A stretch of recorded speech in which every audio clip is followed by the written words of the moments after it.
Why are marriages not doing well? Why is there a breakdown? Why is there a divorce? The wife is made to encourage the husband. We are to encourage one another. We are helpmates. God said that it is not good that man should be alone. So make him a helpmate for him. Now, if your husband find you encouraging, if the wife find you encouraging, if outside there is a war, there is a problem, and you can come in, and you can find encouragement at home, why should it be broken? Excuse me. Definitely, it will not break, because I find that you are encouraging. From you, I can draw strength. When my strength is down, in you, I can find a lifting. You encourage me, you strengthen me. Even though we teach that we should all first of all find our strength from God, encourage ourselves in God. Because man will always fail. But if you have learned to first of all draw encouragement from God, then you can encourage others. Excuse me. 1 Samuel 36. And David encouraged himself in the Lord. In the Lord. So first of all, you can't give what you don't have. If you have not encouraged yourself, if within you are bitter, if within you don't see anything good around you, you cannot pass the same. You cannot pass strength to another person. So first of all, excuse me. First of all, you must find strength. You must find strength from yourself before you can give to another person. So you must encourage and build your husband. Deuteronomy 3:28. Deuteronomy 3:28, it says, encourage him and strengthen him. Encourage and strengthen her. Don't say, I told you so. Because you see, in a marriage relationships, plenty of the things you advise, they will not take them. I know of a couple. The wife has said, don't do this, don't do that. The man said, no, I will. It's okay. You are the head of the house, so as you want. When the thing backfired and the man came, quickly, before the man can talk, he's narrating this. He said, don't worry, we'll take over, we'll do it, we'll remedy it. He said, I've not finished. The woman said, I understand what you are saying. This is just to let you know that whatever happens, I am standing with you in this. I will make sure that I stand in the gap until you can find a solution. But you see, the woman did not agree in the beginning. She was not in support. Or it may be that the man was not in support. Because I think I told you so. Go and solve your problem. Get away from here. Go away. No. When you do that, definitely the person will solve the problem, with or without you. But you have put a wedge between you and him, or her and you. So, at all times, no matter the condition, we must not say, I told you so, I think I told you so. That's a common language in marriages. I think I told you, you didn't hire me. I believe me, don't disturb me. When I advise you, don't used to hear now. Problems are down, the chips are down, you are running to me. Don't do that. Don't do that. Don't do that. Be there at all times, in good or in bad. That's why in the marriage vow, they will tell you, they say in good time or in bad time. Did he cause it or did she cause it? Solve the problem. After you solve the problem, then you can talk about it. But not, no, go and solve your problem. You're on your own. No. The same thing, that boy, that girl, don't leave them alone. Salvage them. You want them, you told them, they didn't hear you. It's not the time I told you so. Or in our radio program, Church on the Air, last week, Jordan 93.9 FM, somebody called, said, the child is on drugs. The parents say, leave him when he's satisfied. No, you will lose that child. No. On any front, on anything, you will lose that person. But we are to encourage and strengthen. Deuteronomy 3:28. Deuteronomy 3:28. Then Job 4:4. Job 4:4. Job 4:4. He said, thy words have upholding him that was falling, and thou hast strengthened the feeble knees. Job had a problem, and his friends came. And in that problem, the problem was so much, he lost everything in one day. The friends came, 7 friends of Job came. And the Bible says that for 7 days, not one word was spoken. Job make interesting reading. I will read it again. I used to read it to look for. Learned a lot of things from Job. 7 days, not a word was uttered. Everybody kept quiet. Boom, they sat in silence. Sat in silence. And then they began to encourage him later. And one of the ways they encouraged him, they told me, they said, thy words have upholding him that was falling, and that has strengthened the feeble knees. You, the wife, you, the husband, you are there to strengthen, to encourage the feeble knees. Uphold that which is falling. Don't leave your husband to fall. Don't leave your wife to fall. Don't say, I told you so, I told you. There's nothing like I told you so. We are together in the boat. We are together in the boat. The boat must not sink. The boat will not sink. I told you, I didn't tell you. I told you, didn't hear me. We'll keep talking until you catch the rema. We'll keep talking. Upholding, encouraging. That is how it should be. So encourage your husband. Don't say, I told you so. Don't say, I didn't told you so. Then those of you who want to begin to copy the Western world, she cheated on me, didn't cheat on me.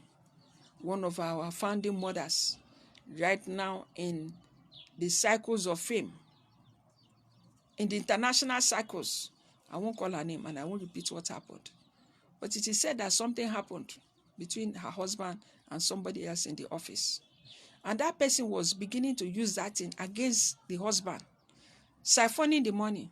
When she got to know about it, somebody say, he cheated me, he cheated on me, he cheated on me, so I leave the marriage. Or a lot of this and he bantering. We are not saying that you should stay in an abusive relationship.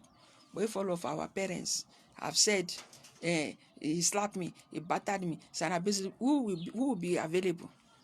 Let's not copy all of those things. Let's learn to endure and encourage. And don't do that which will make him to be bantering you. When we close our mouths too, there'll be no bantering. So I'm not supporting wife beaters or husband beaters. But I'm saying that some of the things we imbibe to make for divorce are not necessary. I was at a seminar once. Beautiful, beautiful message. One of our mommy gave that message. Beautiful message. Mommy Maureen Obuji gave it. Of mom. After she had finished, somebody came, brought in a lawyer, began to talk about bantering about this, just water down the message. Meanwhile, when she came, she said, fight for your home, stay for your home, encourage your husband, you can make it, go back. We were strengthened and energized. Then somebody came and began to talk of bantering these days, not saying an abusive relationship, back a load, and just water the whole thing. You can see the atmosphere changed. I came in. You can't spoil what God is doing. I said, please, a lot of these things are not right.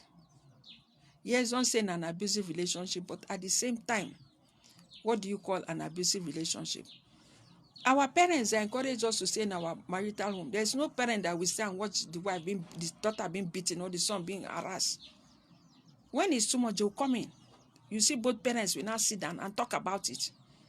But you are there. You are there. They will say, pack your load and go. These days, parents are not even helping. Smarty say, come back home. Pack your load and come. So long as a lady knows that she has an option, she'll be misbehaving. The man knows that he has an option, he'll be misbehaving. There are no options. You will stay there and work it out. What is the problem? Why is it like this? Why do you do like this? Why do you like this? Why do you do like this? That's why we must seek counsel from people who encourage us. Don't take counsel from person never do. Because we don't pack your load. I heard some ladies, they were talking. A lady packed. And they said, that's it. This one came and packed her load today, left the husband home. Then I said, what did you do? They say, I want to help and I help and packing load put. There are those who will encourage you to leave your husband's house. Meanwhile, they're in their husband's house. They will encourage you to leave your wife. Meanwhile, they are with their wife. They are with their wife. They say, no, I can't take it. I can't take that from my wife. No. If I'm the person, no. Then they will come and encourage. As they encourage King Ahasuerus to do away with Esther. They will not encourage. Say, I beg. Why? Don't take that. You are not a man if you take it. But they are with their wives. So let us watch it. You see, he says, there was uphold him that was falling, and that has strengthened the feeble knees. We are to strengthen one another. We are to encourage one another. Isaiah 54 says, speak a word in season to him that is weary. Speak a word in season to him that is weary. The husband have said to you, he comes in. Yes? You look at him. Oh, honey, welcome. Whatever you call husband, welcome. How was your day? How was your this? He's willing to talk. Oh, my day was very bad today. See what happened. See what happened. See what happened. And it's not going well. They say, well, don't worry. It's a matter of time. This. You encourage. You speak a word in season to him that is weary. He's weary but willing to listen, willing to have an input. She's weary but willing to have an input, willing to listen. You stay and you encourage.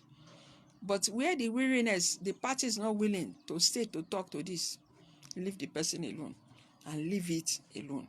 Otherwise, you bring in problems, you bring in quarreling from a problem that did not originate from you. It was not your fault, it was not your problem, but an outside. You now bring in an outside aggression to scatter your home. Let's not do that.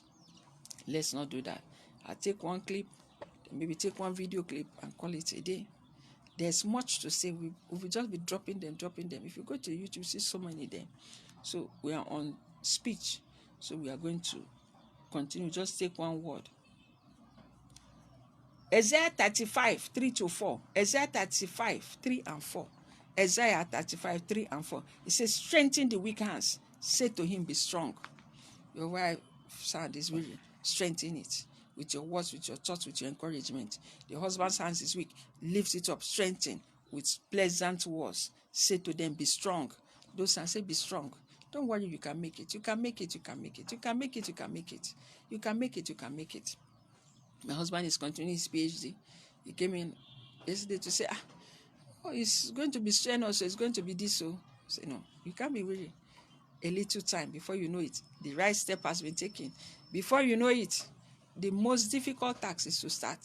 Once you start, before you know it, it's gone, it's over. It was encouraged, strengthened. The road is this, the road is that. Oh, it's okay. You can make it, you can make it, you can make it, you can make it. You talk about the good side, you talk about the bad side, but you encourage, you uphold, you speak. Speak the word in season to him that is weekend. May the Lord help us. May the Lord bless our homes. May the Lord keep our homes. God give us grace and homes where the Bible is taught and held, homes where the Master's will is sought, homes that are free from the blight of wrong. God give us grace and homes. God give us grace and homes. I'll take one more to balance that one I've said, encourage, speak. We'll take another one to say, there is also don't speak. Thank you. God bless.